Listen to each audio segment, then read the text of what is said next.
Hello and welcome to Healing Tips from the Heart, Intuition with Helpers, Healers, and Guides. I am your host, Dr. Lori Hops, licensed psychologist, writer, and artist. I've explored mind, body, and spirit related to intuition, or your personal guidance system, since early childhood. Meet my guests who have learned from their personal and professional lives to explore vast realms of knowing, synchronicities, and overcoming challenges.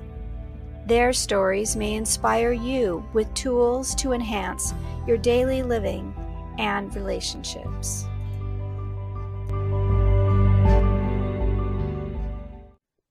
Hello, everyone, and welcome my special guest for today, Dr. Michael DeMolina. Michael brings a transpersonal approach to his work in psychotherapy as a clinical supervisor, consultant, and trainer. He is the founder and president of the Wisdom Training Institute and Wisdom Traditions Integrative Behavioral Health in Alaska. He is past president of the National Qigong Association, holds a master's degree in adult education and a doctorate in archetypal studies and dream work. He also recently has a certificate in psychedelic assisted therapy from the California Institute of Integral Studies and Lycos Therapeutics. He is an initiated Pago in the Woman Lipa lineage of Peru. He's a master trainer of emotional freedom technique, tapping, energy psychology, and neuro-linguistic programming psychotherapy. He also has recently created a nonprofit focusing on education, advocacy, research, and treatment called the Wisdom Network. And he and his team certify therapists and life coaches around the world. So welcome, my special guest. Hello, Michael. Thank you so much, Lori. It's a real pleasure to be here with you. And I'd like everyone to know that I've had the pleasure of meeting you through the Association for Comprehensive Energy Psychology, where I have been a student in your wonderful classes. You always teach the most interesting, intriguing information with your heart, soul, and body, mind, and spirit. Yes. And spent time with you in person and online with different things and leadership positions that we've been in a couple of committees, things like that. So it's I'm so grateful that you're here today to share you with the rest of the world through this podcast. I really appreciate the invitation, and I really love the work that you're doing with the podcast as well, because that's all about spreading the word, lighting candles. You know, the whole idea of one candle lighting another does not diminish either. And I just love the way that you walk through the world as well, Lori. Thank you. Yeah. So yeah, go ahead. Is there anything else you'd like to share at this point with the audience? I think I'll continue the footnotes for another hour. So I know we wanted to speak about psychedelics. This is kind of a term that maybe people heard in the 60s and 70s, if they were around then, or they look back in history, and then maybe not so much in popular culture, and now it seems like it's everywhere. So could you kind of describe a little bit about what this is, and maybe then also about your involvement and any pearls that you may want to share with us? Yes, and feel free to interrupt and ask some more questions as I go, because I could probably talk for an hour on this intersection between energy medicine, energy psychology, EFT tapping specifically, and the emerging realm of psychedelic assisted therapies and research. There aren't too many people who are looking at the intersection and the space where both of these fields can overlap, connect, and have a synergistic effect for psychological healing. And that's something that there's a community of practice at ACEP, the Association for Comprehensive Energy Psychology, where there's a gathering number of people who are interested and using techniques in a synergistic and integrative way. Great. Yeah, thank you. Well, maybe let's start with psychedelics, and then we'll do a brief overview of these other areas that you're talking about, and then we can kind of put them together. Yeah. And so there's a lot to say about psychedelics, but mostly it's about destigmatizing them at this point. And so the realm of psychedelics, even as you did your intro, you started the story in the 1960s. We could say the 1960s were actually more like the rebellious adolescence of the realm of therapeutic psychedelics. And the actual story goes back into the 1920s. And not to give an entire century of history, but for those who are interested, there's a lot on the internet, of course, and books being written. But imagine, for instance, some of our, I'll say, grandparents of our field in transpersonal psychology were using therapeutic psychedelics in the 1920s. People whose names you know, like Gregory Bateson and his then wife, wow, Margaret Mead, yes. Um, Okay. and there's a book that's out on that. I think it's called Tripping on Utopia, and it's all about the proper ethical and medical use of psychedelics. And so we could say really the infancy is there, and then like as we look back to our childhood 60s or 70s, let's say, we have other kinds of images, for instance Timothy Leary and the rockin' and rolling 1960s. And I think the first thing I like to do in this conversation is to say, well, people will tell you like Timothy Leary started the psychedelic movement, and the first thing I say is no, actually he contributed to the end of Mhm. phase one of the psychedelic movement. This oppression, and even the people who would consider themselves open-minded and open-hearted people are so cautious about psychedelics. It frankly has been social programming from the early 1970s. And then that continued even into the mid 1980s with MDMA. Its street name is ecstasy, but the preference right now would be to just call it by its chemical name, Mhm. MDMA. And and again, there was research at Harvard, at Stanford, at Imperial College in London. There was research, especially at Johns Hopkins, by Bill Richards, who were using this because the use of MDMA, by the way, is not a psychedelic. It's an empathogen. And an empathogen, meaning it doesn't give you visuals or fractals or anything like that. What it does is it increases empathy. So that Mhm. thus we call it empathogen. Mhm. And that's why MDMA is on the cutting edge here in the year 2024, 2025, as a therapeutic intervention for depression and trauma. That's why it's MDMA, because some people say, why that one? Because if there were a medication for trauma, it would be increased levels of empathy, which leads someone to connection, pro-social behavior. They talk about the trauma in the clinical sessions, forgiveness, Mhm. self-forgiveness.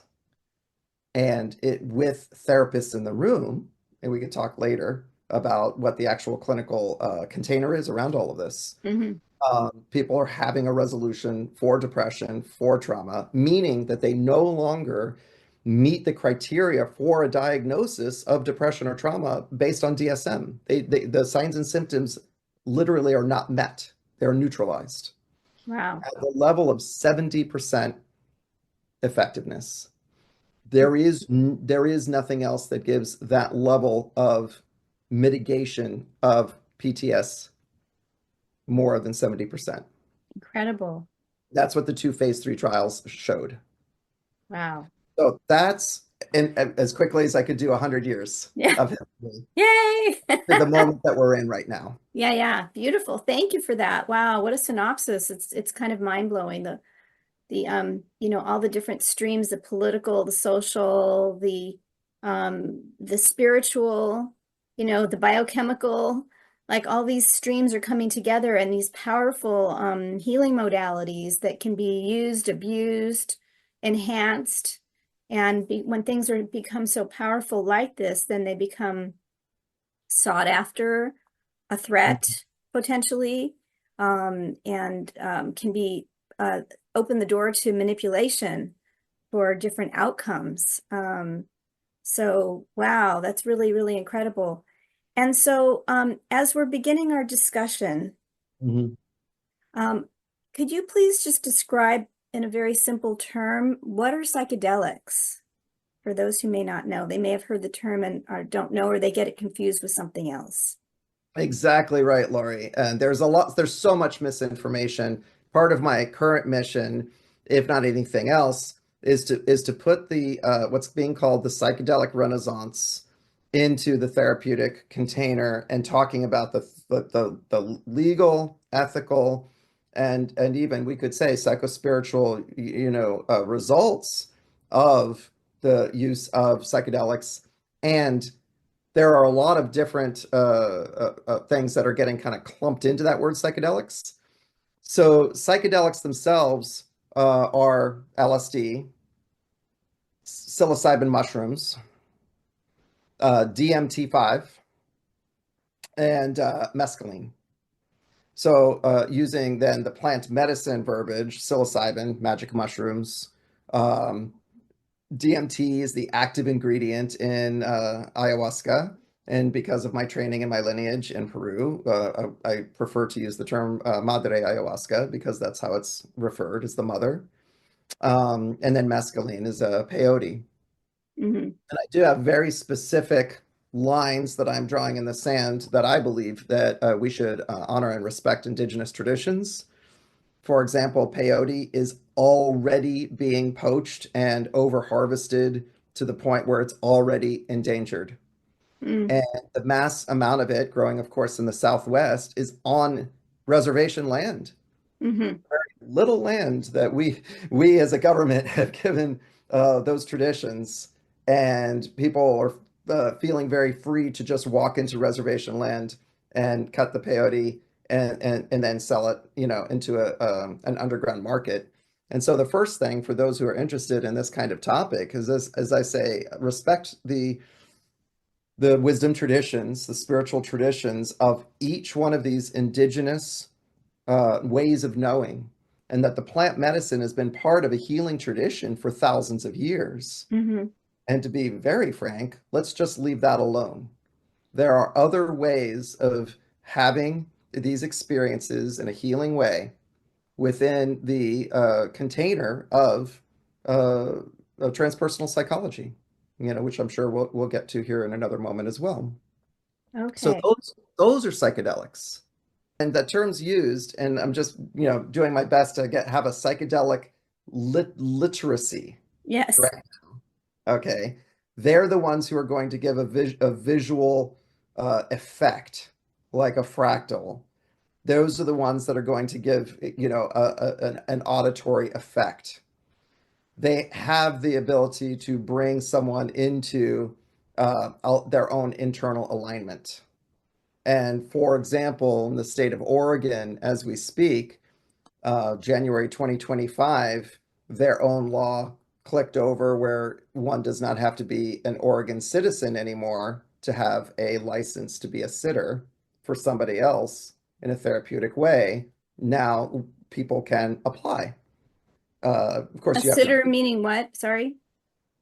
Yeah, to sorry. sit with people as a coach or as a coach, right? You don't have to have a license as a therapist. So Oregon's written it so that there can Wow. be people who are sitting, that's the term that's used, Mm. to guardian the physical safety, hold the sacred space, create ceremony if that is what the person wants. Not really a client, right? But it's the journeyer, if you will. Hmm. Um, and there is a certification process through the state of Oregon that one can apply to be able to midwife, if you will, Mm. someone, and as they're having vision. For example, one can have their blessed grandmother come in a vision and teach a lesson or remind a journeyer of a lesson that they learned in childhood, or simply give a blessing.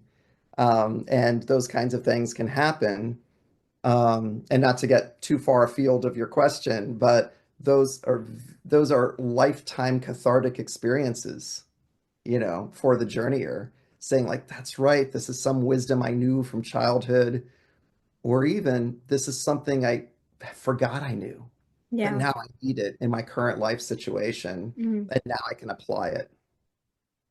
Beautiful. So it makes me wonder, if I may ask a Yeah, of question, course. is so we know that there are chemicals that you can ingest, inhale, um, and it causes these states to be more likely to occur.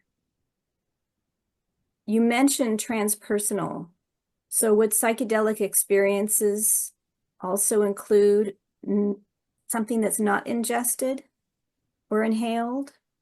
A psychospiritual, natural moment where you have these visions or fractals or visitations that can happen Mhm. spontaneously, or maybe during meditation or during sleep or during ecstatic moments. Yes. Okay.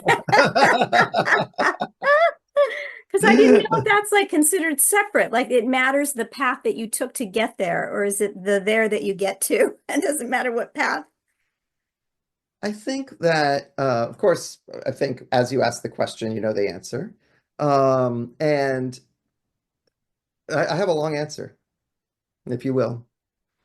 So, what I noticed as being a student of NLP, energy psychology, energy medicine, Tai Chi Qigong, all that stuff in my bio, over the past 35 plus years now, that the people I was studying with were all people who in the 60s and 70s were partaking of psychedelics. Every single one of them. Mhm. Okay. So those who we call the elders and the founders now have their origin in a consciousness opening experience that they had when they were youth, especially in the West Coast of the United States. And it was not so stigmatized then, as we talked about in the history. Mhm. And let's take as example Alex and Allison Gray, who draw these beautiful, beautiful illustrations of the energy body. Now, where is it you think they got the image from? Is that their own internal imagery has been enhanced, their intuition is enhanced by, and they're very open about this, by the way, so I'm Mhm. not speaking out of school, but they have the ability to see energy in a way that someone else might not be because that they had these experiences. And I will also share that they weren't just like using some drugs under a tree one day. They were in communities with each other. Mhm. There were containers, there were therapists in the room. There were doctoral level medical doctors and psychologists, part and parcel of these communities before uh, psychedelic prohibition started. That's what we need to get back to is supportive sangha, right? Spiritual communities that can hold these experiences in place and make sense of them for the people who are having visions, for instance. And we haven't even gotten to the other medications that aren't psychedelics, right? We're just still talking about those. Right, right. That was kind of the focus today, but we can go there for sure. Yeah. So then when we talk about therapy, we have energy psychology, we have EFT tapping, we have brain spotting, we have EMDR, we have all of these excellent bottom-up therapies, right? Bottom And up meaning. yes, bottom-up is the term that's used for the trauma-informed systems that instead of cognitive behavioral therapy, which is talking about the problem, or I kind of jokingly say talking at the problem, Mhm. right, is being able to go into the root cause of a trauma, finding specific events or finding where the energy disruption is, finding a thought field or a schema that is the root cause of the problem, and being able to, go upstream, if you will, which is typically earlier in life, and being able to neutralize the impact that a specific event has had that trickles into the rest of the person's life. So we do have excellent therapies. So part of the answer to your question is yes, we have excellent therapies, and they should continue to be used. Hmm. Like the use of clinical psychedelics should not be considered in lieu of, but instead be considered as a part of trauma-informed and trauma-sensitive care. Done ethically Yeah, and ethically, carefully. clinically with people who are trained in both. Yeah, beautiful. Thank you for that so much. Um, it's opening the door to new possibility. I love how you said that the history of a lot of the teachers on the West Coast of the United States currently had psychedelics in their earlier personal histories, and so that kind of opened them up to a different state of consciousness, and it's embedded in who they are. So even if they're not teaching that, it's sort of like the rest, the soup that they were, in. Yeah, that they Um, came from, right? yeah, The soil from which they came in yeah, their youth of the 70s yeah. was at least informed through the psychedelic movement. Yep, yep. And that's often true. I know we were going to talk about wisdom traditions from around the world. And you mentioned a little bit about that in terms of peyote and other botanicals that are grown around the world and have been found to have psychedelic and transpersonal properties for spiritual development. And Exactly. yeah, and so it would be probably common in other cultures to say, yes, the spiritual leaders of our time, whatever time that was, were informed by plants and psychedelics and spiritual experiences too. They're all kind of connected to each other.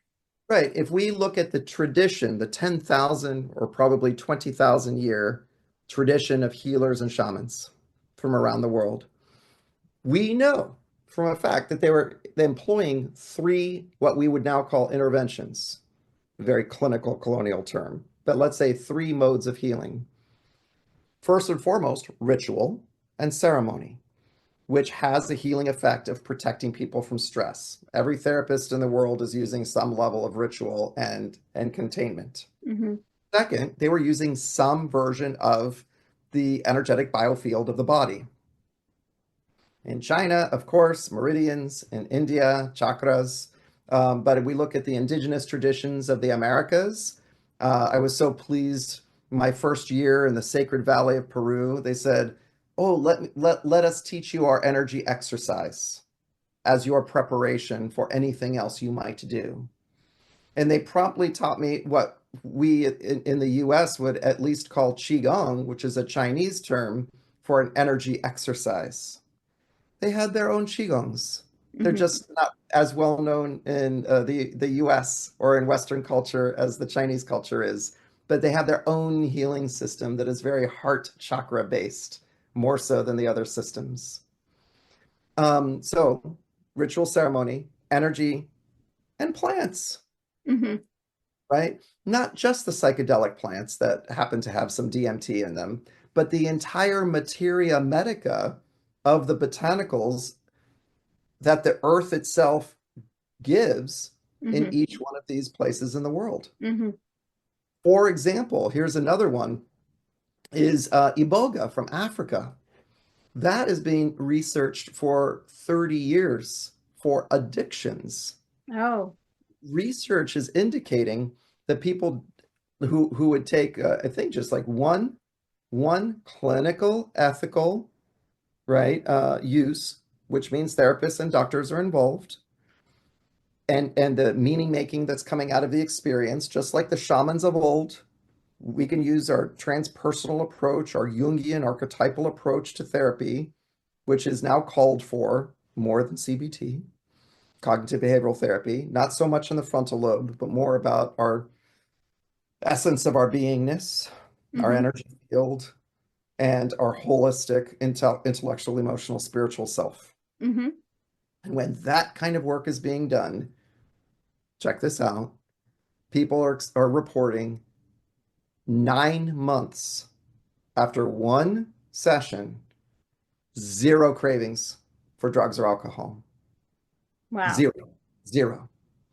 So then I was talking to his doctor who wanted to be a critic of the work, and he Mhm. says like, well, that just means that after 9 months they're just going to want to get another hit. I said, really?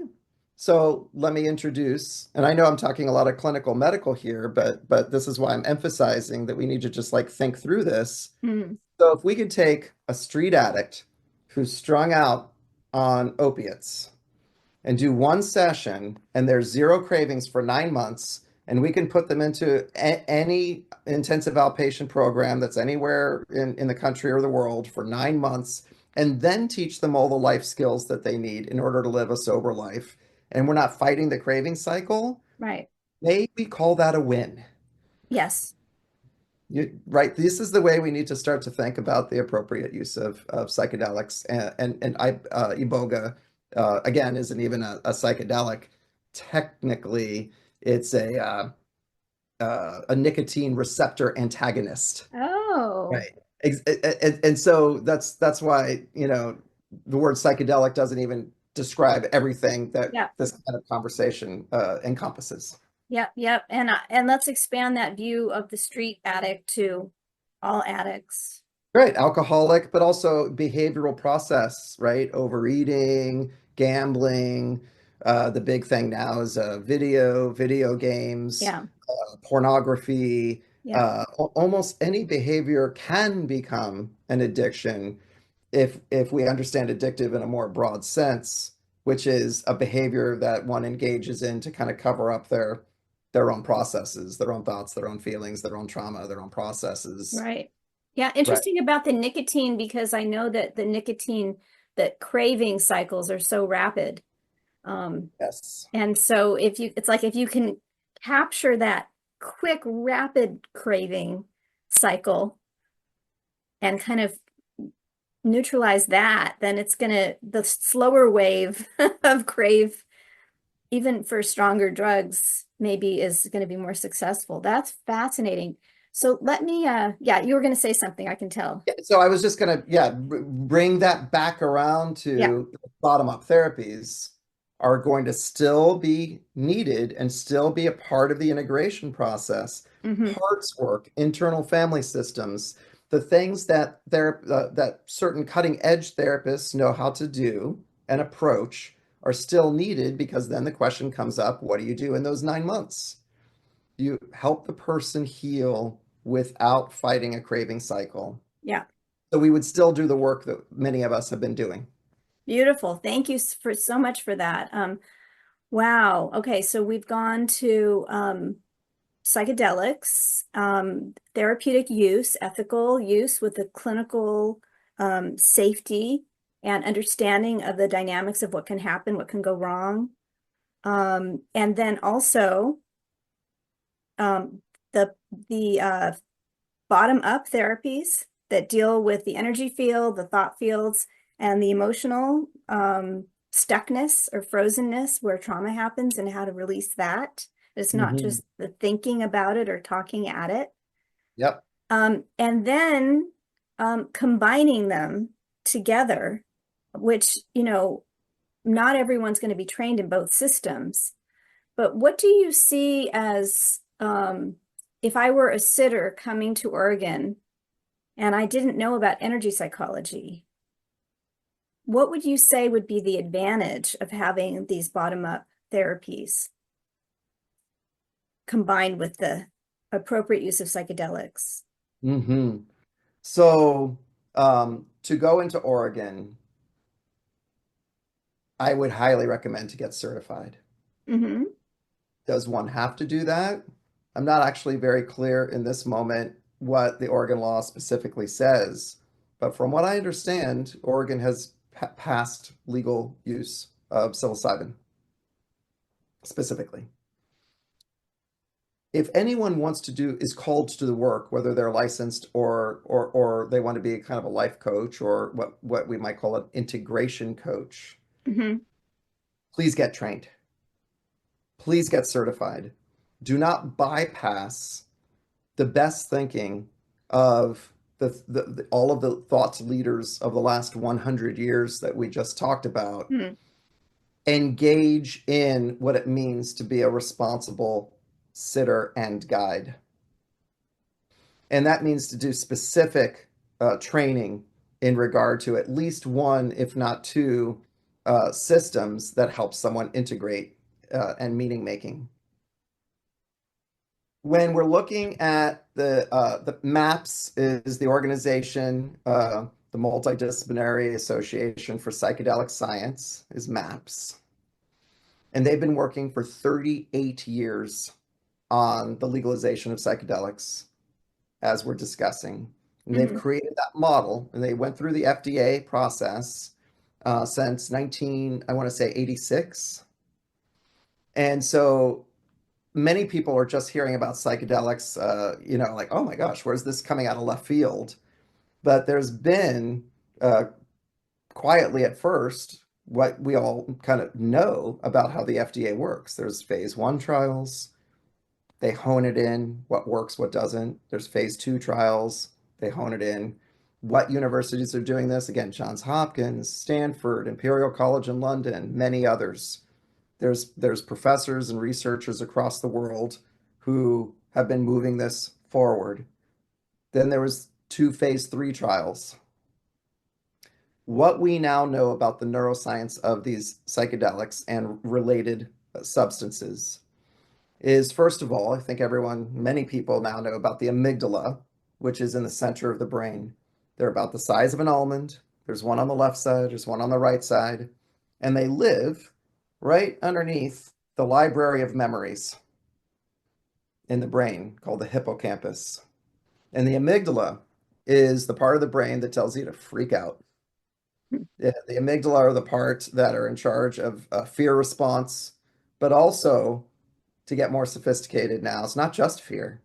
It's fight, flight, freeze, or even fawn, F-A-W-N. The fawning behaviors are a trauma response. Okay. And the amygdala in all of these psychedelics have this one thing in common. They're able to turn the amygdala Yeah. during the period of the session itself. We haven't talked about ketamine yet, but we should get to ketamine at some point because it's the legal thing that we are using right now. Hmm. Ketamine for 2 hours, the amygdala is turned off. MDMA, 5 or 6 hours, with 2 therapists in the room, the amygdala is turned off. Psilocybin, 5 or 6 hours. LSD, 8 hours, 12 hours. And the therapy that it can occur when there is no fight or flight, freeze or fawn response is direct exposure to a trauma memory without activation. So to one of your other questions, can we have psychospiritual experiences without psychedelics? The answer is yes. But even as a Tai Chi teacher, people would say, like, how do I get to enlightenment? From the traditions, you would say, well, 20 years of meditation. Hmm. But what if it can happen in 12 hours with a teacher and guide in the room? That's the difference here. Many people are responding to psychedelics and saying you can get 1 year of therapy done in 3 sessions Wow. using the MAPS models, which means Wow. 2 therapists in the room, holding space, and then integrating. I haven't forgotten the question about integration. Okay, so if I could just summarize real quick in my own language, it would be that we have a natural built-in alarm system that lets us know when we are potentially in danger or think that we might be, and that it tends to be, with a trauma situation, hypersensitive. It can go off inappropriately. So hearing, if you have been, let's say, afraid of dogs and you hear the sound of a dog barking, but it's not a real dog, your body might go into an alarm state, thinking, oh no, there's a dog nearby. Or smelling the odor of the dog hair can get you, cranked up and excited and worried. And so these and this happens with trauma. So when you try to get to treating the trauma, the natural defense of, oh no, oh, this isn't safe comes up, and then you're not available for a deeper processing because you're trying to basically save your life or run away or fall into collapse as a way of saving yourself or go into a fear state. But when you artificially remove that alarm system and you quiet it for a period of time, then it's almost like a surgery. You can kind of bypass it and go into the deeper trauma that's there, and in a loving and safe and gentle way, knowing ahead of time what you're going for, having permission, then you can go in and start to work on unearthing these stuck energies, these traumas that wind up, being not needed any longer in your life. The effects of them are no longer needed. And so it's a healing process. So is that a fair summary? You're Yeah. awesome. Okay. Yes. Thank you. Thank you for translating me. Well, I just want to make sure I'm accurate because I am not trained in You're this field. golden. Yeah.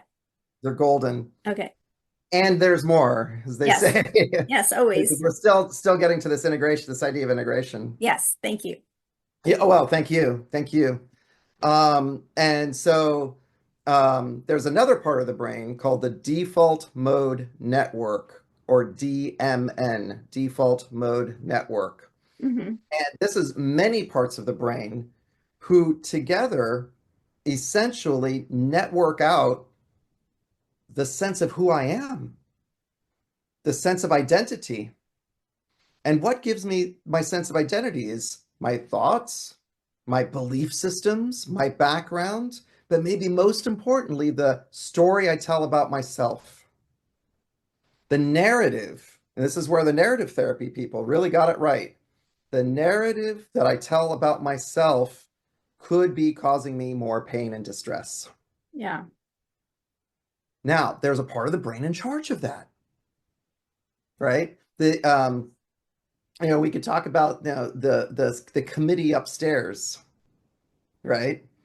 And in AA, is it okay if I use an AA term? They call it the shitty committee. Okay. The part of our brain that would be very critical, right? It's the part of our brain that would, frankly, be even self-abusive Mm-hmm. for some people who grew up in certain homes of complex trauma.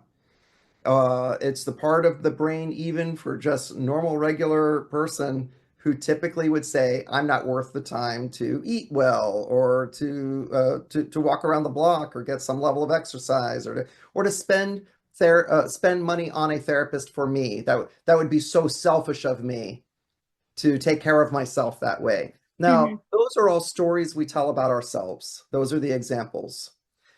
The part of the brain that's in charge of that default mode network, also the volume gets turned down during the psychedelic session and even turns off for just a couple of hours. Okay. Now, most people are familiar with this idea of neurogenesis and neuroplasticity, but let's review. Neurogenesis means new brain cells, new neurons being born. Mm-hmm. Neuroplasticity says even the neurons that we have aren't stuck in concrete, they can shift and change.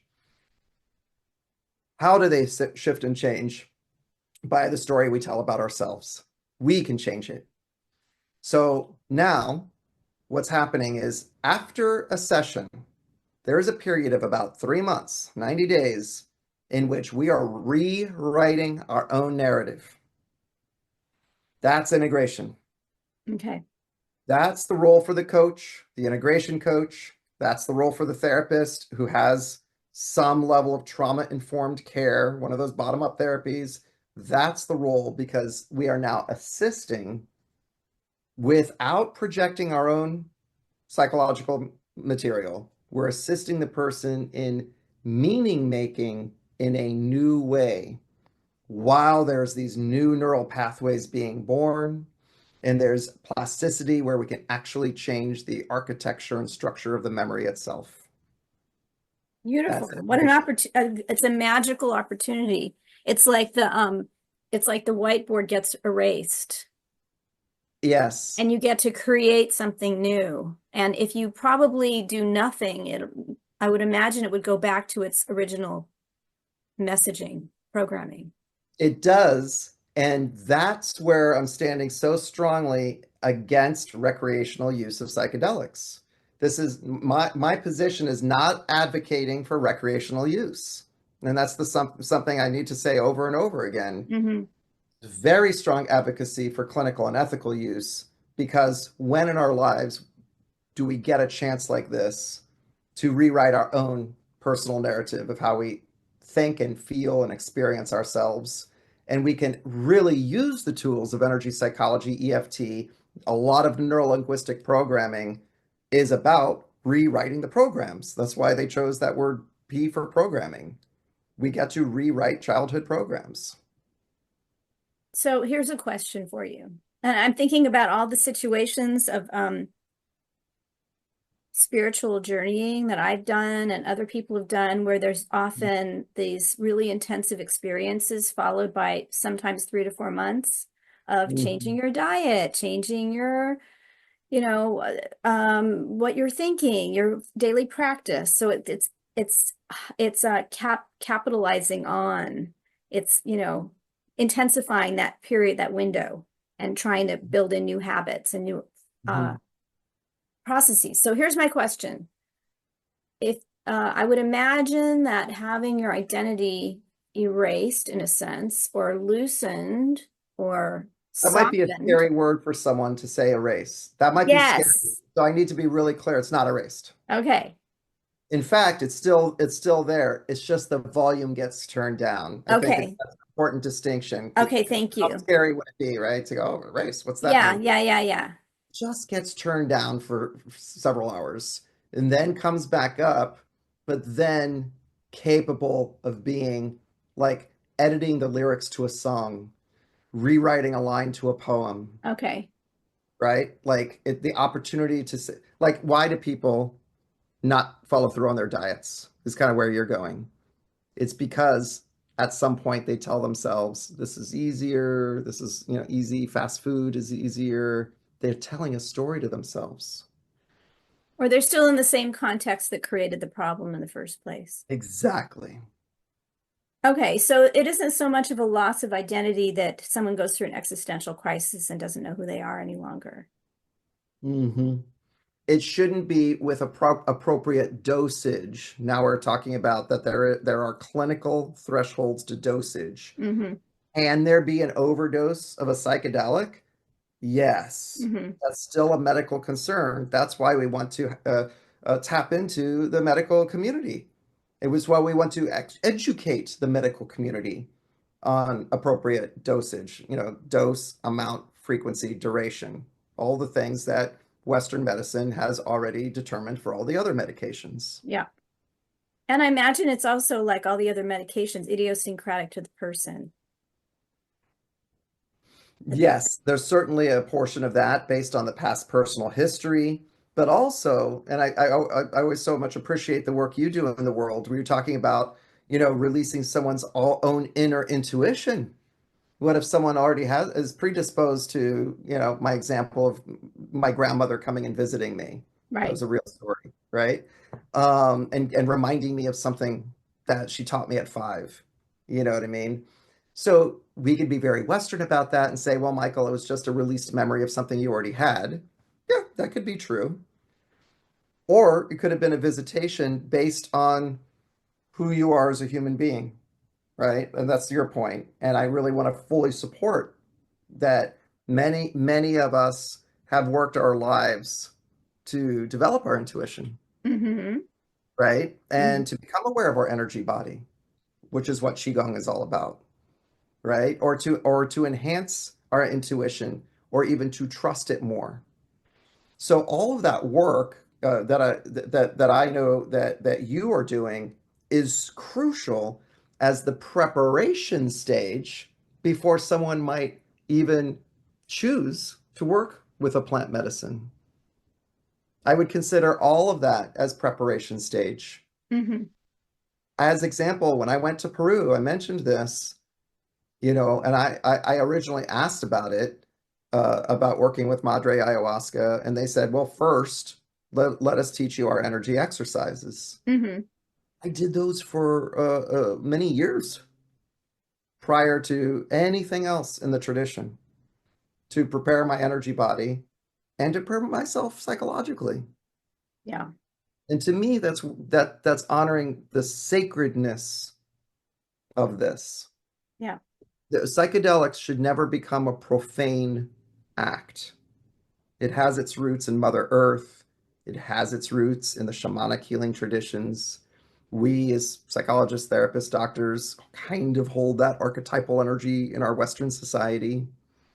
And if we kind of take our role seriously, we can include the intuition in order to heal trauma Beautiful. because they're not different from each other. No, they're not. And I'm sure that someone who is more intuitively attuned during these experiences may have a different sort of quality or depth of Mhm. experience. I would even imagine that the dreams would change beforehand, just setting the intention for having the Exactly. experiences, then you already start to get waves of it entering into your consciousness. And that's what I got my doctoral degree in was actually dream therapy. And I find that the training, the 10-year training I went through as a Jungian archetypal dream therapist is very, very parallel to working integration with people's dreams or people's visions, Wow. Yeah. helping helping people take their unconscious material Mhm. and bring it to consciousness. Yeah. That's integration. Yeah. Beautiful. Thank you. So I know we could go on and on. I feel like we've kind of like hit moments around the world across the board. Is there anything that's still remaining that you wanted to kind of tie together in this conversation now? I said I was going to get back to ketamine Okay. because that's what's legal. Okay. There are at this moment 2,000 ketamine clinics up and running in the United States. It has been approved by the FDA for treatment-resistant depression. So I do want to, invite listeners to consider the threshold of the appropriate use of ketamine. And I'm fairly certain that these other things are going to be passed by the FDA, even if it's a couple of years out. It's just a matter of time because the statistics continue to come in. It's 70% reduction of trauma, 90% reduction of cravings. I mean, the research is amazing. Mm. So in regard to ketamine, I want to describe it as, in this case, it's a dissociative anesthetic. It is not, it's the opposite of some of the other ones that we've talked about today. And what that does, again, there's options to use it at home. I would ask everyone to not to do that. Find a therapist in your community or even in your state that's willing to do sitting, that's trained to do sitting with you, so they can hold space for you during the session and engage in this kind of integration therapy or integration coaching that we've been talking about. Mm. Dissociative anesthetic leads us to this other kind of internal experience. It's going to be about a 2-hour experience, and it's an anesthetic, so it's like that dream-like state that we were just talking about. And like when you just wake up, Lori, and you're halfway in the dream and you're halfway awake, and you have an awareness of both worlds for just Mhm. like that less than 1 minute. Imagine having it for about 2 hours Mhm. and being able to have a bridge between conscious and unconscious realms. Mhm. And then imagine an integration coach or integration therapist that can help you bridge that. Meeting yourself in a total ability to have empathy and integration, connection, self forgiveness, or a younger part of oneself, and having a learning or a lesson and having that experience, being able to talk to an integration coach or integration therapist, and again, new meaning making coming out of that through after medicine integration sessions. Okay. So just really want to touch on what's available now in a legal and ethical way. Yeah. Thank you for that. Would you say that that's a more yin approach than psychedelics that could be more yang, or not really? It's a really super interesting question. I mean, you're asking a Taoist Tai Chi guy, a yin and yang question here. But yin and yang don't exist one without the other. True. They're always relative one to the other. So is ketamine yin?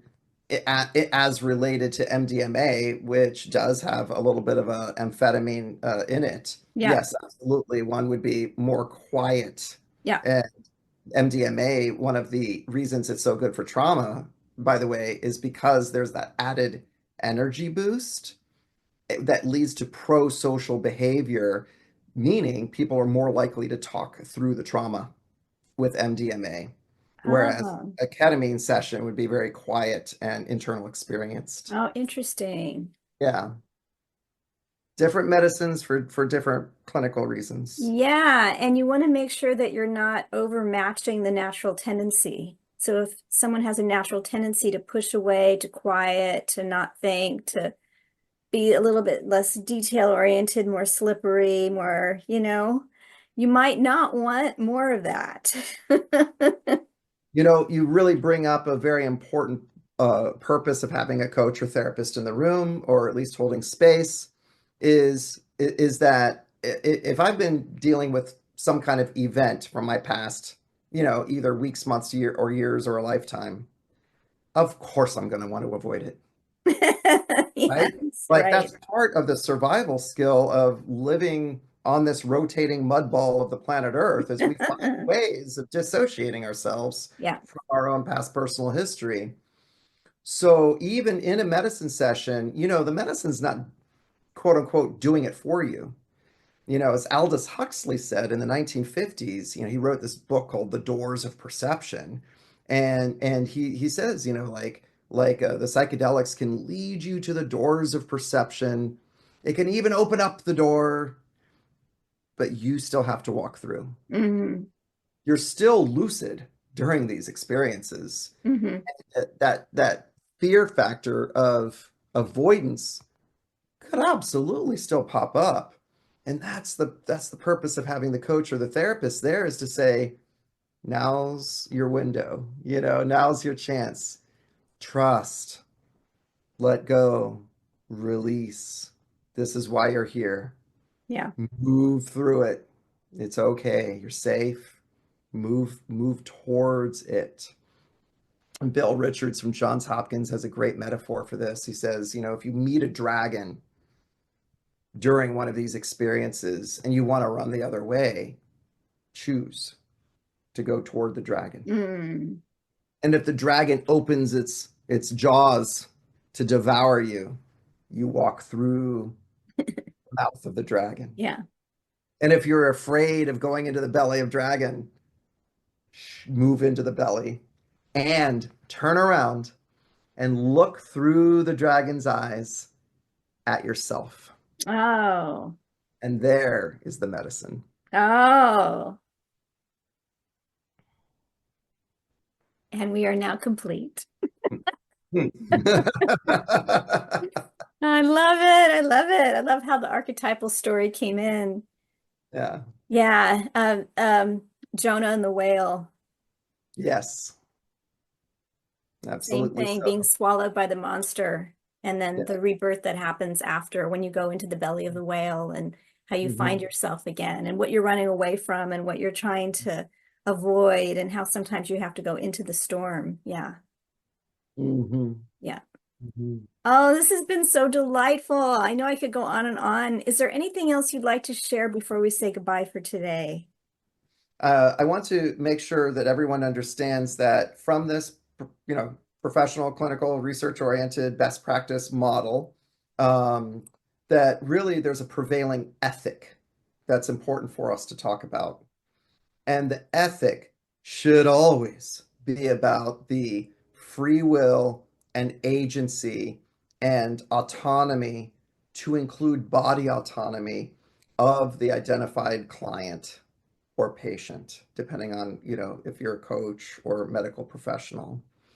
And what that means is very specific here, because I think many people would say, check box, of course, agency, free will, self-determination, autonomy.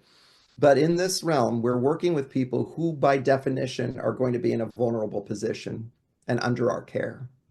This is the highest level honor and the highest level ethics, and I might even say morals, to do this work. It's the highest level sacred opportunity to assist another human being in healing and perhaps even an enlightenment experience. And that's one of the reasons, by the way, that I believe that we should have these plant medicines passed so that people don't have to work in the underground Mm. to have an experience, because then there's no way of measuring ethics and morals and sacred containers. We should have it legalized so that we can have very open conversations about how to protect people and how to hold the space. So, in particular, part of this training is about bringing to people's awareness their own projections and keeping in mind that perception, whatever we see, hear, feel, kind of is our projection. Perception is projection. And we have to go through an internal training process so that we're aware of how we project our own material, our own past onto others. Unconsciously, granted, but those are the kinds of trainings that we have to go through ourselves so that when we are able to interact with a client or we're sitting for someone, that we have clean language patterns, that we're not projecting our own material, so that the identified journeyer is able to make every single choice for themselves. Every movement is, as we say, patient-led, client-led. Every sentence. There's no leading sentences or choices from the provider. None. In fact, it would be unethical because of the emotional vulnerability that they're in that time. And that ethic extends to the integration sessions as well.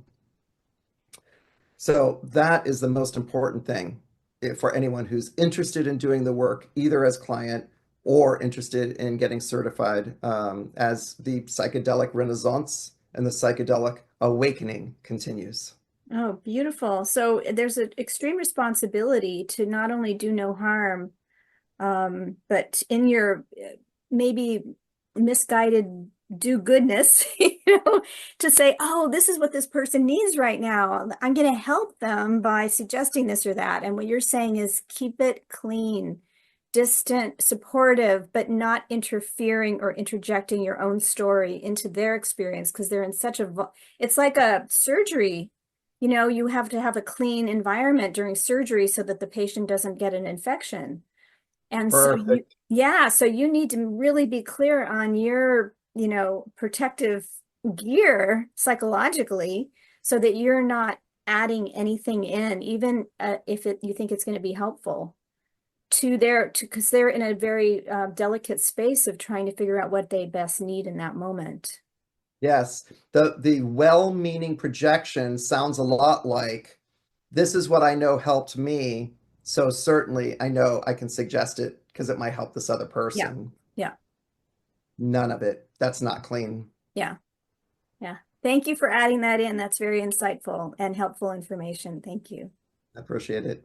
I just want to thank you so much for this opportunity. I realize that in the world of psychedelic assisted therapy and research, I have a fairly nuanced position that I don't often get a chance to talk about. And so I really appreciate this opportunity. And also, I invite people to contact me at the contact information that you'll provide, and to check out our classes, because I'm on a mission now to provide the safe psychospiritual container that we've been describing so that we can have more healing in the world, which is what the world needs, is a lot more healed people who are empowered to heal people, because healed people heal people. Lovely. Thank you. It's a deep honor to know you and to spend time with you. And I know that you will have many wonderful experiences ahead of yourself in creating that mission on the earth. So thank you so much for today. Thank you, Lori. Bye-bye, everyone.